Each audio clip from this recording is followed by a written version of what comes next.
और चलिए अब आपको खबरें विस्तार से बताने का वक्त हो गया है। त्रिपुरा और नागालैंड में भारतीय जनता पार्टी ने पूर्ण बहुमत हासिल किया है।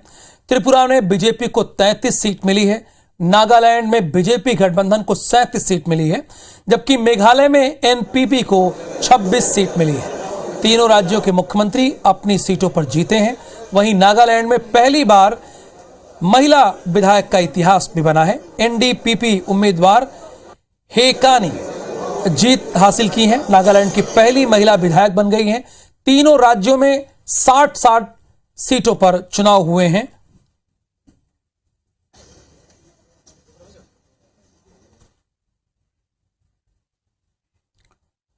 पूर्वोत्तर के 3 राज्यों में हुए चुनाव के नतीजों को लेकर देश के प्रधानमंत्री नरेंद्र मोदी ने देश को संबोधित किया।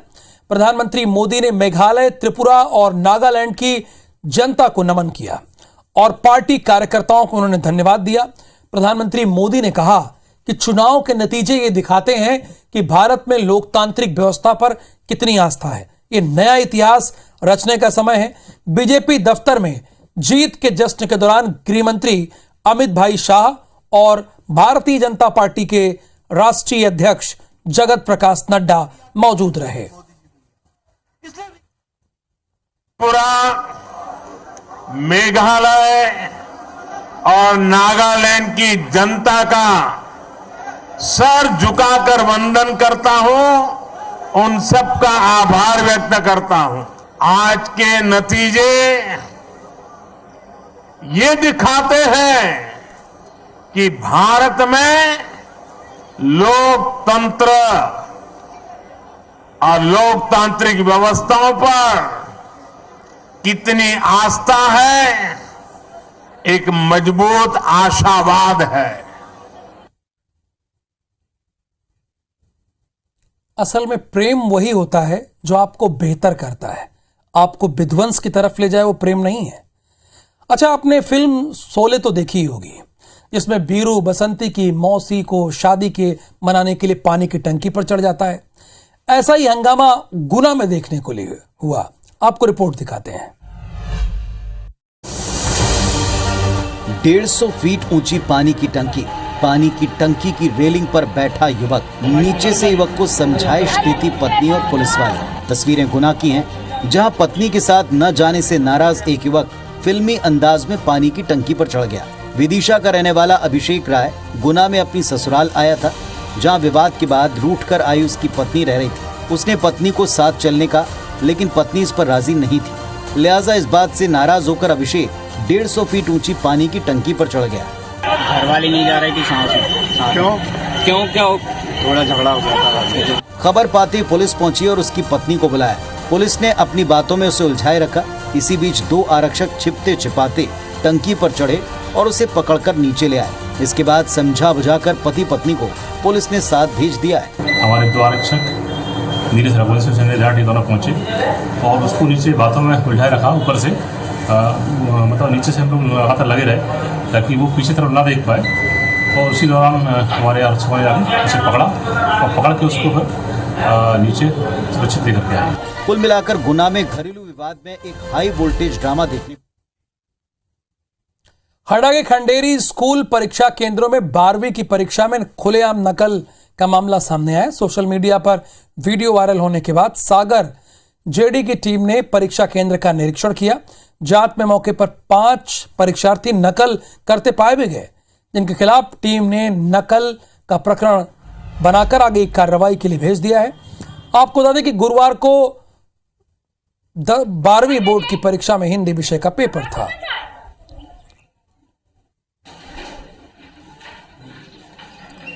तो ये तस्वीरें आप देख रहे हैं किस तरह से नकल जो कर रहे थे उनके खिलाफ ये कार्रवाई की गई है।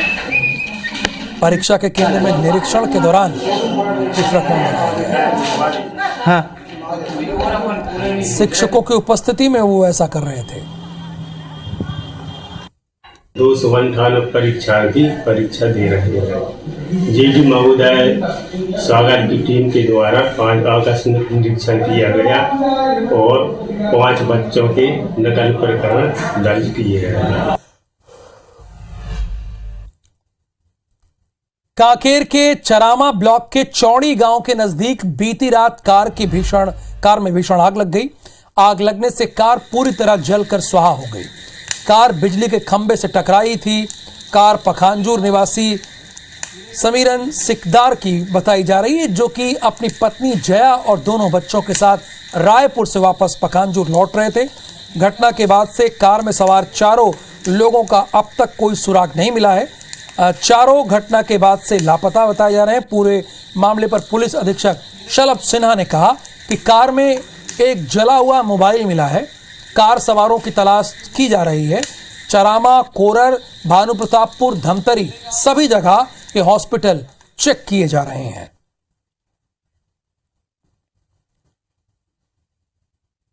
पहुंचे तो गाड़ी तकरीबन पूरी तरह से जल चुकी थी। गाड़ी मालिक का उस समय कोई सुराग नहीं मिला था। फिर हम लोगों ने गाड़ी के नंबर से ट्रैक किया है तो पखांजूर के एक परिवार की गाड़ी है। एक परिवार के 4 लोग थे, हस्बैंड वाइफ और 2 बच्चे थे। उनके परिवार वालों से संपर्क हो गया है। उनसे हम लोगों ने एक मिसिंग पर्सन रिपोर्ट भी ले ली है और उसके हिसाब से आगे जांच चल रही है। रायसेन जिले में कृषि विभाग मिट्टी परीक्षण प्रयोगशालाओं में ताला जड़ा हुआ है। करीब 2.5 साल से प्रयोगशाला बंद है। इनको लाखों रुपए की लागत से बनाया गया, लेकिन इससे किसानों को अब तक कोई लाभ नहीं मिल पा रहा है। क्षेत्र के 80,000 से अधिक किसान कई किलोमीटर का सफर तय करके मिट्टी के परीक्षण के लिए प्रयोगशाला तक पहुंचते हैं, लेकिन यहां ताला जड़ा हुआ मिलता है। बताया जा रहा है कि कर्मचारियों की पदस्थापना न होने के चलते प्रयोगशाला बंद पड़ी है। पूरे मामले में कलेक्टर का कहना है कि प्रयोगशालाओं को संचालित करने के लिए विभाग को निर्देश दिए गए। जल्द ही व्यवस्था में सुधार किया जाएगा। महत्वपूर्ण बिंदु आपने मेरे संज्ञान में लाया है और डिप्टी डायरेक्टर एग्रीकल्चर से मैं इस संबंध में रिपोर्ट लूँगा और यह तथ्य निश्चित रूप से महत्वपूर्ण है कि मृदा परीक्षण केंद्र क्यों बंद है और उसका उपयोग क्यों नहीं किसानों को मिल पा रहा है। उदयपुरा में लगभग 5-7 वर्ष पहले मृदा परीक्षण केंद्र बन चुका है। मशीनें भी फिट हो चुकी हैं, लेकिन उसने अभी तक काम करना शुरू नहीं किया है। सरकार तो कहती लाभ का धंधा है, लेकिन जो प्राथमिक चीजें किसानों को उन पे वो ध्यान नहीं दे पाती। जैसे हमारी क्षेत्र उदयपुरा की सबसे बड़ी समस्या है यहाँ के उदयपुरा के पूरे रायसेन जिले की कि यहाँ लैब होते हुए भी मृदा परीक्षण के, लेकिन परीक्षण नहीं होता मिट्टी का। केंद्र सरकार पोषक तत्वों के खजाना मिलेट्स यानी मोटे अनाज का उत्पादन बढ़ाने पर जोर दे रही है। ऐसे में डिंडौरी की 27 वर्षीय लहरी बाई मिलेट्स उत्पादन बढ़ाने की दिशा में रोल मॉडल की तरह काम कर रही है। 60 प्रजाति के मोटे अनाजों के बीज सहेज चुकी लहरी आदिवासियों को मुफ्त बीज देकर उनका इस्तेमाल बढ़ाने की मुहिम चला रही है। वे इसके बदले उनकी उपज का सिर्फ 1 किलो अनाज लेती है। लहरी जबलपुर के कृषि विश्वविद्यालय में मोटे अनाजों पर आयोजित नेशनल कॉन्फ्रेंस में लहरी बाई भी पहुंची, जहां उनके स्टॉल पर लोगों का तांता लगा हुआ है। लहरी बाई के स्टॉल में कोदो, कुटकी, रागी, ज्वार, बाजरा जैसे जाने माने मोटे अनाज समेत कई ऐसे अनाजों के बीज हैं जिनका नाम भी आपने नहीं सुना होगा। आपको इस बात की जानकारी दे दें कि प्रधानमंत्री मोदी ने बीते दिनों विलुप्त होते मोटे अनाजों के बीज सहेजने वाली लहरी बाई की सराहना की और उनकी तारीफ में ट्वीट भी किया था। 50-60 प्रकार का दाना है, ताकतवारी दाना है इन पूरा।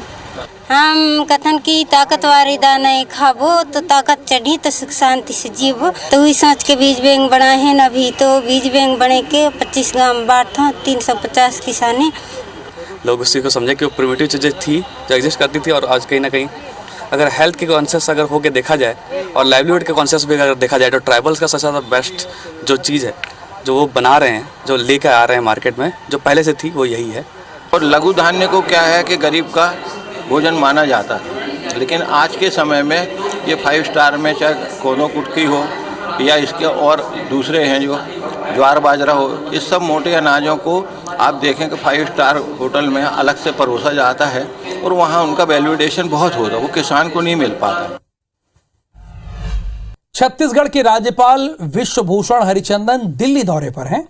आज उन्होंने राष्ट्रपति द्रौपदी मुर्मू से मुलाकात की। राज्यपाल नियुक्त होने के बाद विश्वभूषण हरिचंदन की राष्ट्रपति से ये पहली मुलाकात है जिसकी तस्वीरें भी आप देख रहे हैं।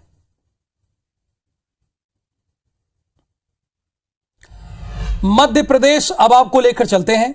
विधानसभा के बजट सत्र के चौथे दिन वन मंत्री विजय शाह ने इस्तीफे की बात कह दी। असल में कांग्रेस विधायक लाखन यादव ने मंत्री से सवाल किया। लाखन यादव ने कहा कि उनके क्षेत्र में वन विभाग ने कोई काम नहीं किया। इसके जवाब में मंत्री ने कहा अगर काम नहीं हुआ है तो वे इस्तीफा दे देंगे। वहीं प्रश्नकाल के बाद सदन में राज्यपाल के अभिभाषण पर चर्चा हुई।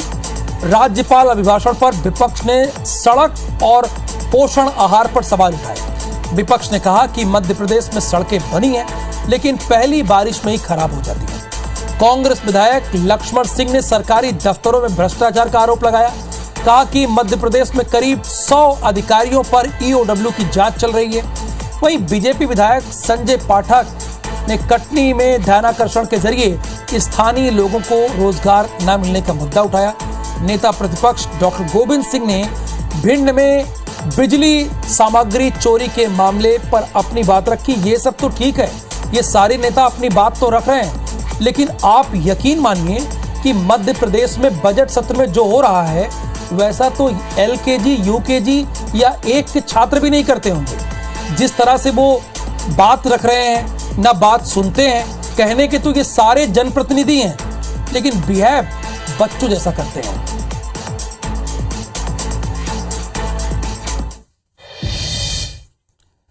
चुनावी साल में मध्य प्रदेश में बजट को लेकर सियासत थमने का नाम नहीं ले रही है। कांग्रेस ने सरकार के बजट में महाकौशल और जबलपुर की उपेक्षा का आरोप लगाया और पूरे महाकौशल में आंदोलन शुरू करने का ऐलान किया। हालांकि बजट में सागर और रीवा के साथ जबलपुर में भोपाल जैसे स्किल पार्क बनाने और नर्मदा प्रगति पथ निर्माण का प्रावधान किया गया है, लेकिन कांग्रेस और चैंबर ऑफ कॉमर्स ने इसे नाकाफी बताया। इधर राज्य सरकार के बजट पर भारतीय जनता पार्टी के प्रदेश अध्यक्ष बीडी शर्मा ने कहा है कि सीएम शिवराज सिंह की प्राथमिकता में जबलपुर और महाकौशल है और इस बजट में महाकौशल के विकास के लिए प्रावधान किए गए हैं। स्किल सेंटर एक जबलपुर, रीवा और ग्वालियर में ओपन करने की बात इस बजट के प्रावधान में की गई है। हम सरकार से उम्मीद करते हैं कि जबलपुर क्षेत्र, खासकर महाकौशल क्षेत्र के औद्योगिकरण की तरफ ध्यान दें और प्रावधान करें। जहां एक तरफ कांग्रेस पार्टी की सरकार ने महाकौशल को मुख्यमंत्री दिया, महाकौशल को विधानसभा अध्यक्ष दिया, महाकौशल को 4-4, 5-5 कैबिनेट मंत्री दिए और सबसे बड़ी बात जबलपुर जो कि महाकौशल का केंद्र है वहां पर कैबिनेट मीटिंग का आयोजन कराना ये दिखाता था कि कांग्रेस पार्टी की सोच महाकौशल को बढ़ाने के लिए कितनी सकारात्मक रहती है। तो जबलपुर से महाकौशल के विकास के लिए हर प्रकार से प्रतिबद्ध होकर के बजट में ये प्रावधान जरूर आए होंगे और मैं ऐसा मानता हूं जो आप नर्मदा के बारे में जिस बात का उल्लेख कर रहे हैं उसके बारे में भी एक बार मैं देख करके ही इसको बता सकता हूं। केंद्रीय नागरिक उड्डयन मंत्री यानी ज्योतिरादित्य सिंधिया ने राहुल गांधी पर तंज कसा है। सिंधिया ने पूछा गया कि राहुल गांधी ने भारत जोड़ो यात्रा के दौरान जो लुक अपनाया था उसे अब उन्होंने ब्रिटेन पहुंचते ही हटा दिया। इस पर सिंधिया ने तंज कसते हुए कहा कि राहुल गांधी के लुक पर कुछ नहीं बोलूंगा, लेकिन आज जो त्रिपुरा, मेघालय और नागालैंड के चुनावी नतीजे सामने आए हैं उससे जरूर कांग्रेस पार्टी का लुक स्पष्ट हो रहा है। देखिए, लुक और परिचय की बात मैं नहीं करूंगा। आपके साथ ही मैं यही कहूंगा कि जो नतीजे आज आ रहे हैं तीनों राज्य के चुनाव में वो स्पष्ट हो गया है कि कांग्रेस का क्या लुक बाकी है। ज्योतिरादित्य ये जानते हैं कि उन्हें कब और कहां और कैसे बोलना है, इसीलिए सवाल कुछ पूछा गया और जवाब उन्होंने अपने हिसाब से दिया है। तो 10 बजे रात पूरे दिन की बात में आज के लिए बस इतना ही। मुझे दीजिए अनुमति। आगे हमारे सहयोगी अविनाश कर आपको क्राइम की खबरें विस्तार से बताएंगे लॉकअप में।